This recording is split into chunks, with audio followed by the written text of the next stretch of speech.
this was gerrymandering. A federal judge called it gerrymandering, but because of certain Supreme Court rulings, gerrymandering is legal now. And I fear the rabbit hole now that that has opened, because we've seen gerrymandering and redistricting at the state level with Senate districts, at the congressional level, but not as much at the local level with county and city council districts. Well, now one county's just got away with it, and that's our county, you know, by the judge allowing these maps to stand for this cycle. So I'm worried about other counties going, ooh, so I can do that too. This redistricting should have never happened. We have a census this year. We're going to get census numbers.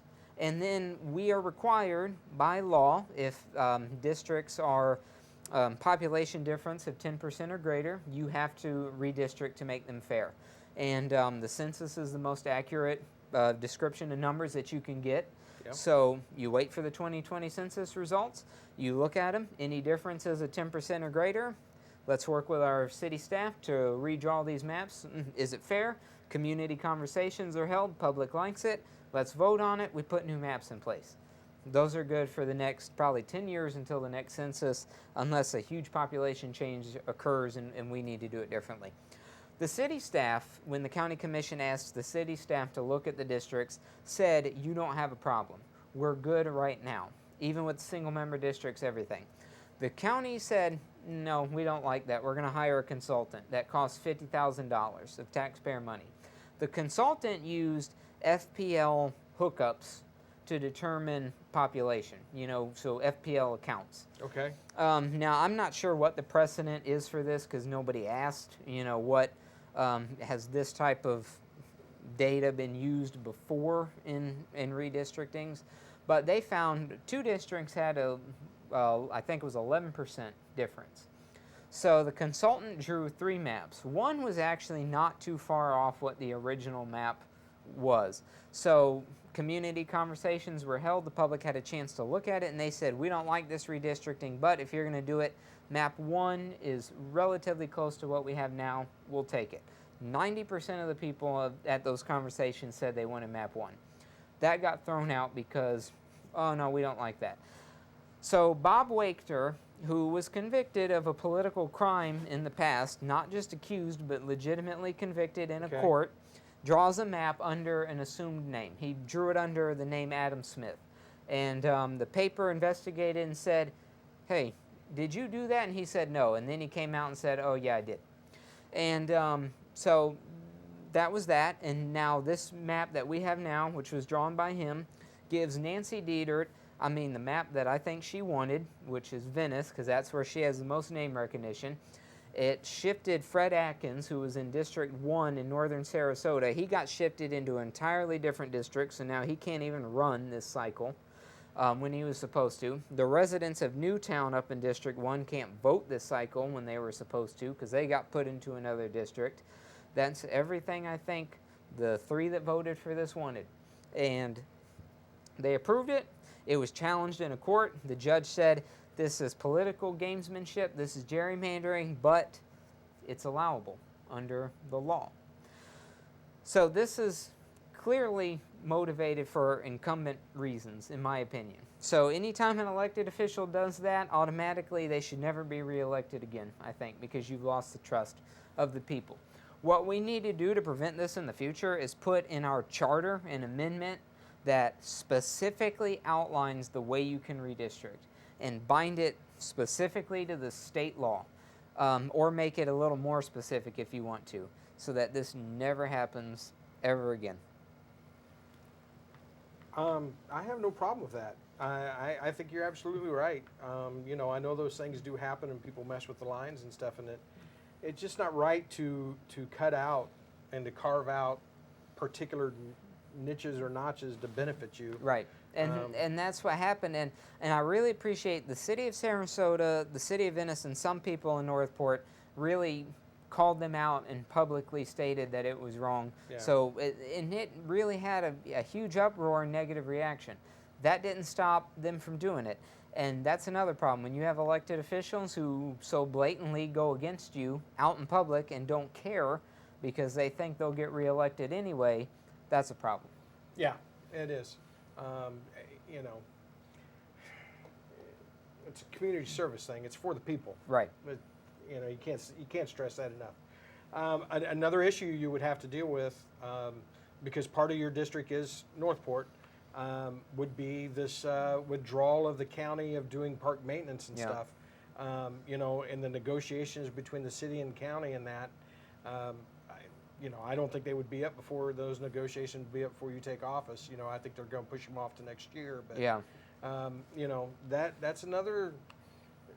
I mean, you get elected, you're going to walk into. You got several hot topics. We've got a minefield right there, and that's one of the things is about having leaders that are in tune with the community. I'm actively speaking with as many people as I can. Most of it's been digital because of COVID and everything, but I'm talking to people. Where's my opponent? I don't know where she is, but I'm out there talking to people and being in tune with what the community is talking about.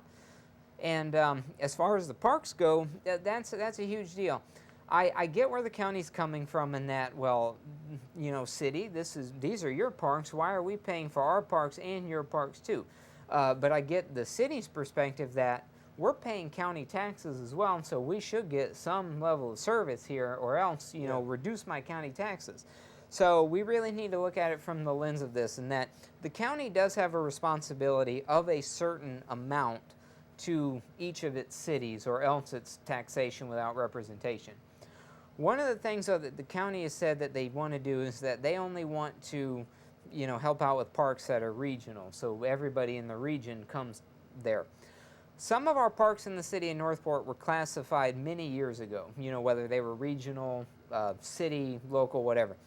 We need to look at a reclassification potentially, because I will tell you, Butler Park, I think, is called a local park, but they have regional soccer games and things there from people elsewhere in the county that come.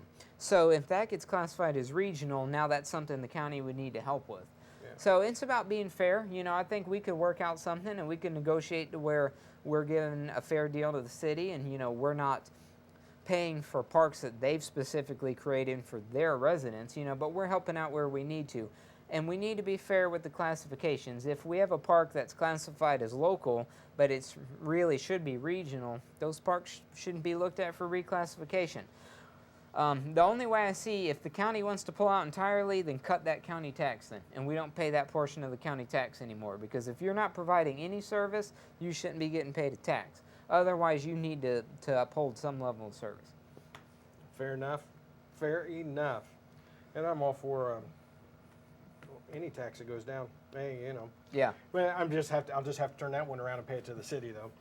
Well, yeah, and that's one of the things that the county talks about, being fiscal and their budget gurus, but sometimes they'll do that where they will cut a service from someplace. So yeah, it lowers their budget, but now a municipality has to raise theirs to cover it, and it's not really a savings.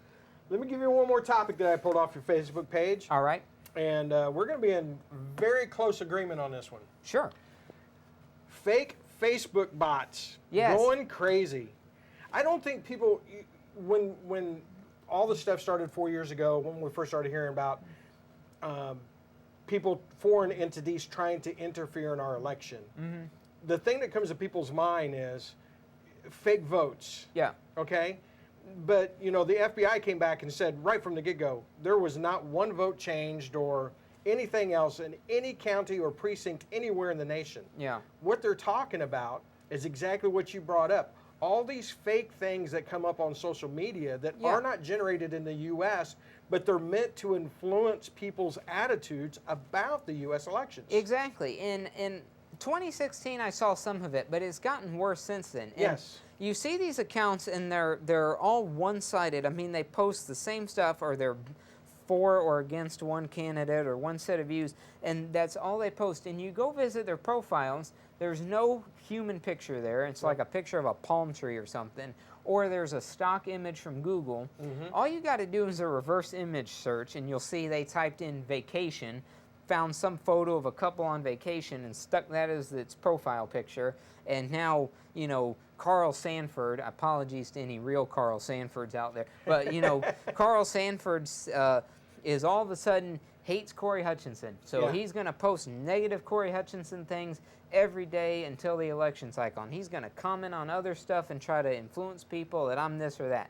you go look at it, and there's no way this is a real person. They're not in the voting list. They're not in the property appraiser database. They're not anywhere. And they're just trying to influence.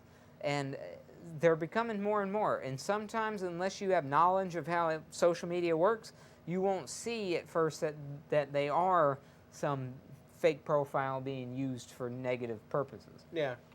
Now, I could be off on my numbers because I'm trying to remember as we're talking here, but I read somewhere that President Trump has something like 80 million Twitter followers. Yeah. But they estimate that like 20 to 22 million of that is some sort of a bot from another country that doesn't even exist. Yeah. And you know, it's getting huge. And yeah. while social media should be a free market to a degree, you can't have fake accounts on your social media, you know, if you're Facebook or Twitter or whatever, that are influencing stuff. Those people need to get banned, thrown off, whatever. Yeah. Real people talk about whatever, okay, fine. But fake accounts being used for those purposes, that shouldn't be happening. Yep. Cory, we're running out of time here. All right. Tell people how they can get a hold of you. Absolutely. I am, as I said before, an open book. I will argue or debate or agree with you about anything for any amount of time. So if you want to find me, you can find my Facebook, which is Hutchinson for Sarasota County District 3, or my name, Cory Hutchinson. You'll find me at either one. You can email me, CoryHutchinson@outlook.com. Visit my website, Hutchinson2020.com. If you are so inclined to want to volunteer or contribute, please feel free to do so. I certainly can have a task for you to do if you want to volunteer. If you want to contribute, I can take up to $200 per individual or per business. I don't take any developer contributions, though, or any of that funny money, so not that they offer, but I don't take it if they did. So our campaign is 100% powered by people and grassroots initiatives because that's the way it should be. So I appreciate anybody that wants to reach out, whether you want to help or just ask a question. I'm here for it. Cory, I don't call myself a Republican. I would fall definitely into a conservative category. Yeah. There's things about the Republican Party I don't like. Yeah. There's things about the Democratic Party I don't like, but you know, I would be termed a conservative. And you're running on a Democratic ticket. Yes. But we have just sat here for the last 55 minutes and had a very pleasant conversation, as Americans should do. Exactly. Okay? And I'm glad. I feel like I made a new friend today. Yeah, I'm I glad agree. that you came by, man. I agree. And I think as people would listen to this, though we may sit on opposite sides of things by whoever terms it that we're sitting on opposite sides, we actually agree on a lot of stuff. Yeah, and I have a lot of support from Republicans because this is not about partisan gamesmanship. No. It's about doing what's right for your community. So this, I only vote Republican or I only vote Democrat, that stuff needs to stop. We need to work together. Yeah, I appreciate you coming by today. I appreciate you for having me. And it's been enjoyable, and I hope that y'all look him up, support him, get behind him. And he brought me a yard sign that's going up in my front yard if I was in his district. You know, sorry I can't vote for him, but, you know, I'm going to give him a little support anyway. Cory, thank you so much. It's been a pleasure. Thank you. All right. God bless you.